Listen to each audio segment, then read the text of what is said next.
Bismillahirrahmanirrahim. Assalamualaikum warahmatullahi wabarakatuh. Innal hamdalillah nahmaduhu wa nasta'inuhu wa nastaghfiruh wa na'udzu billahi min syururi anfusina wa min sayyiati a'malina may yahdihillahu fala mudhillalah wa may yudlilhu fala hadiyalah. Asyhadu an la ilaha illallah wahdahu la syarikalah wa asyhadu anna Muhammadan 'abduhu wa rasuluh. Allahumma shalli wa sallim wa barik ala sayyidina Muhammad wa ala alihi wa ashabihi ajma'in. Qala Allah Ta'ala fi kitabihil karim, a'udzu billahi minasyaitonir rajim. Ittaqullah haqqa tuqatih fala tamutunna illa wa antum muslimun. Amma ba'd. Alhamdulillah, segala puji bagi Allah Subhanahu wa taala yang telah menganugerahkan nikmat yang begitu banyak kepada kita semua. Mulai dari nikmat iman, nikmat Islam, nikmat sehat juga. Salah satunya nikmat sehat ini yang perlu kita renungi.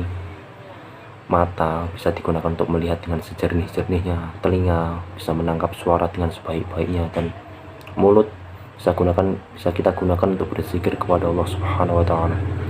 Itu sebuah nikmat yang wajib kita syukuri, bukan sekedar mengucapkan alhamdulillah, tapi kita gunakan dalam kehidupan dengan sebaik-baik mungkin.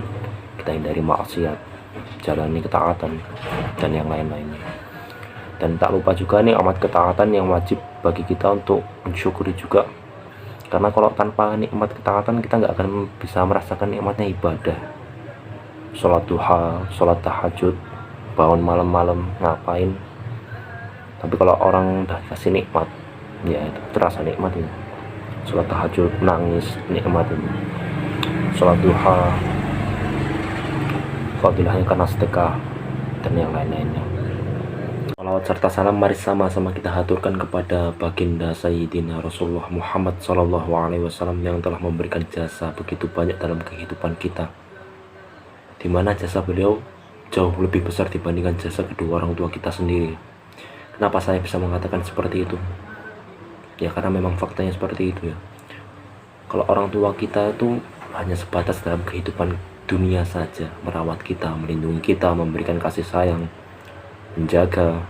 Kalau Rasulullah itu menyelamatkan kehidupan akhirat dan dunia kita, dimana beliau di dunia ini meninggalkan sunnah-sunnah yang banyak dalam kehidupan kita. Jikalau seandainya Rasulullah gak diutus dalam kehidupan umat sekarang ini, mungkin kita gak akan tahu bagaimana tata cara beribadah kepada Allah, tata cara mengenal Allah, dan tata cara bertaubat ketika melakukan dosa. Kita kalau nggak tahu gimana tata cara bertaubat, tata cara beribadah, besar kemungkinan umat ini mungkin akan tersesat hingga mati dan berujung pada neraka. Makanya sebuah nikmat yang begitu besar ya dengan diutusnya Rasulullah di tengah umat ini, dimana beliau meninggalkan sunnah yang sangat lengkap dan detail yang bisa kita amalkan dari mulai bangun tidur hingga tidur lagi. Contohnya ketika beliau bangun tidur, beliau duduk sejenak untuk menenangkan badan dan pikiran. Beliau lantas mengusap bekas ngantuk yang ada pada matanya, lalu membaca doa bangun tidur. Alhamdulillahilladzi ahyana ba'dama amatana wa ilaihin nusyur. Segala puji bagi Allah yang telah menghidupkan kami, padahal sebelumnya Dia telah mematikan kami dan hanya kepadanya kami akan kembali. Lalu beliau membaca Quran surah Ali Imran ayat 190 hingga 200. A'udzubillahi minasyaitonir rajim. Inna fi khalqis samawati wal ardi wa ikhtilafil laili wan nahari laayatin liulil albab alladzina yadhkuruna Allaha qiyaman wa qu'udan wa 'ala junubihim wa yatafakkaruna fi khalqis samawati wal ardi rabbana ma khalaqta hadza batila subhanaka faqina 'adzaban nar, dan seterusnya. Dan banyak lagi sunah-sunah beliau yang bisa kita amalkan dalam kehidupan sekarang ini ya. Salah satunya sunnah ketika hendak minum disunahkan untuk membaca bismillah. Setelah minum mengucapkan alhamdulillah. Contoh bismillahirrahmanirrahim. Alhamdulillah. Dan banyak lagi sunnah-sunnah beliau yang bisa kita amalkan dalam kehidupan ini. Itu bukti cinta kita kepada Rasulullah. Kalau cinta tanpa pembuktian itu omong kosong. Buktikan cintamu kepada Rasulullah Sallallahu Alaihi Wasallam. Nah, di sini perkenalkan, nama saya Muhammad Alif Sasongko dari kelas 11 IPA 4 absen 18. Saya sebagai perwakilan kelas saya bertugas sebagai petugas kultum singkat pada kesempatan kali ini, membawakan tema yang cukup bagus, generasi muda yang berakhlak. Walaupun di samping itu juga banyak tema-tema yang bagus ya, seperti mengingat kematian, perjalanan ke akhirat, syukur dan sabar, dan lain-lain.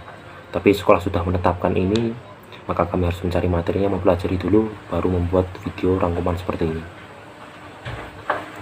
Nah, itu baru mukadimah awalnya ya. Kita sekarang beranjak ke akhlak itu apa sih?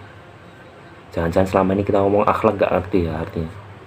Kalau kita artikan secara bahasa itu, akhlak berasal dari kata khulukun, kho, lam, kof. Khulukun yang berarti tabiat atau tingkah laku.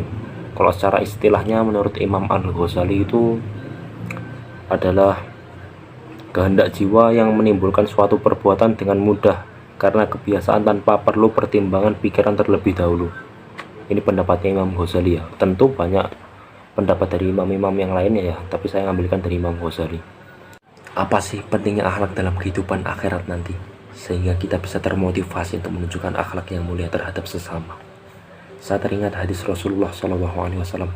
Suatu saat Rasulullah pernah bersabda, "Ma min syai'un afqalu fi mizanil mu'min yaumal qiyamah illa khuluqun hasan." Tidak ada sesuatu perkara yang lebih memberatkan di timbangan seorang mukmin nanti di hari kiamat kecuali akhlak yang baik. Hadis ini diriwayatkan oleh sahabat Nabi yang bernama Abu Darda, dan hadis ini disahihkan oleh Al-Imam Hafiz Abu Thahir. Di sini kita bisa melihat ya bagaimana kedudukan akhlak nanti di akhirat, pahala yang besar. Oleh karena itu saya mengajak kepada teman-teman semua, ayo kita sama-sama tunjukkan akhlak yang baik terhadap sesama, orang tua ataupun hewan, ataupun orang yang tidak kita kenal sekalipun. Ya walaupun saya bukan orang baik juga ya, kadang akhlak saya bisa baik, kadang buruk juga ya. Namanya manusia, salah kadang. Mungkin itu saja yang ingin saya sampaikan, walaupun mungkin nggak sampai 7 menit ya, mungkin ya 5 menit, 6 menit. Saya minta maaf bila ada tutur kata yang kurang berkenan, yang tidak enak didengar, ataupun suara saya yang kurang keras, saya minta maaf sebesar-besarnya. Terima kasih buat Mbak Alia Hanifah yang telah membantu mengedit video ini. Jazakumullah khairan katsiran. Assalamualaikum warahmatullahi wabarakatuh.